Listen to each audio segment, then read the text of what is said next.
Question பேட்டர்ன்ல வந்து இப்படி தான் நம்ம வந்து ஆன்சர் பண்ணணும். ஒன் வேர்ட் டைப்லயோ இல்லை ஷார்ட் நோட்ஸாவோ புல்லட்டின்லேயோ வந்து என்ன பண்ணக்கூடாது, கொடுக்கக்கூடாது. புல்லட்டின் எப்படி யூஸ் பண்ணணும்னா, நம்ம ஏதாச்சும் ஒரு விஷயத்தை வந்து ஒரு ப்ரெசன்டேஷன் கொடுக்குறேன், இல்லை ஒரு செமினார் எடுக்க வரேன், ஒரு ஸ்பீச் கொடுக்க வரேன்னா நம்ம அங்கே வந்து என்ன பண்ணலாம், புல்லட்டின் வந்து கொடுக்கலாம். பட் வே ஆஃப் ரைட்டிங் வந்து என்னன்னா, நம்ம என்ன பண்ணணும்னா பேராகிராஃப் வித் எக்ஸாம்பிள் எல்லாத்துக்குமே வந்து கண்டிப்பாக என்ன பண்ணியிருப்பாங்க, எக்ஸாம்பிள் கொடுத்துருப்பாங்க. மேக்ஸ்ல நீங்கள் ஃபார்முலா அப்ளை பண்ணுவீங்க, அங்கே அதுக்குன்னு சொல்லிட்டு ஒரு சில வே ஆஃப் மெத்தட் இருக்கு இல்லையா, அது வந்து அந்தந்த டிபார்ட்மெண்ட் அந்தந்த ஃபேக்கல்டிஸ் வந்து உங்களுக்கு கொடுத்துருவாங்க.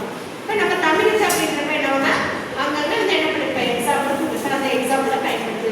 சரி, அப்போ அதுவும் என்னது கிளியர் ஆயிடுச்சா? அடுத்து வேற என்ன லாஸ்ட்டாக சொன்னது, இன்னும் ஒரே பாயிண்ட் என்னது என்னடா, இந்த 4 மார்க் 6 மார்க் அதான் 1 மார்க் இருக்காது, 4 மார்க் 6 மார்க் தான் இருக்கும்.